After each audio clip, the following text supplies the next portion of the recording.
हाय दोस्तों, पहले आप ये वीडियो देखिए। एससी, एसटी, ओबीसी को नौकरियों में आरक्षण मिला तो सरकारी काम का स्तर गिर जाएगा। हाय दोस्तों, अभी जो वीडियो में मोदी जी ने बोला कि आरक्षण से देश का जो सरकारी नौकरी का स्तर है वो गिर जाता है। मैं इससे आपके बातों से सहमत हूँ, पर 100% नहीं। जो देश का एक्चुअल में स्तर गिराता है वो देश के जो भ्रष्टाचार नेता हैं, मंत्री हो, विधायक हो, सांसद हो, वो गिराते हैं। क्योंकि एक बार अगर ये विधायक, सांसद, मंत्री बन जाते हैं तो ये जो है 40-50 गाड़ियों का काफिला लेके चलते हैं। आखिर में इनकी सैलरी कितनी है? 1.5 से 2 लाख, 3 लाख, 4 लाख, और 5 साल में इतना धन इकट्ठा कर देते हैं कि जो है इनकी जो है 2-3 पीढ़ी बैठ के खाए।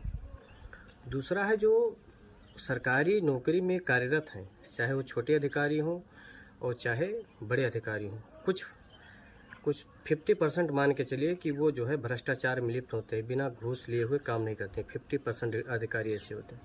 तो देश का जो स्तर जो एक्चुअल में गिराते हैं भ्रष्ट नेता और भ्रष्ट अधिकारी, आरक्षण नहीं।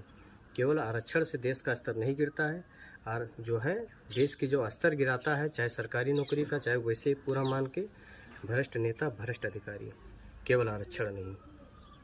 जैसे मान लीजिए प्राइमरी स्कूल में 5 टीचर की आवश्यकता है और वहाँ पे केवल 2 ही टीचर पढ़ा रहे हैं क्योंकि वो पद भरा नहीं है टीचर का, वहाँ स्तर गिरता है।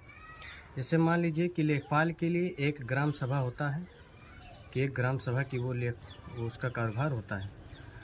अब अगर लेखपाल की कमी के कारण उनको 2-3 ग्राम सभा दे दिया जाता है तो वहाँ पे जो है सरकारी काम का स्तर गिरता है।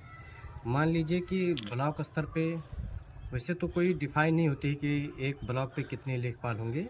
मान लीजिए अगर 10 लेखपाल की आवश्यकता है और वहाँ पे होनी चाहिए 10, और वहाँ मौके पे 2 ही लोग काम कर रहे हैं या 3 लोग काम कर रहे हैं, तो क्योंकि वहाँ भागदौड़ इतना हो जाता है तो वहाँ जाके सरकारी काज का स्तर गिरता है, आरक्षण से नहीं। और दूसरी बात, जो आपने अगर आरक्षण से ही इतना सरकारी काम काज का स्तर गिरता है तो आपने जनरल कैटेगरी को जो EWS करके 10% आरक्षण क्यों दिया?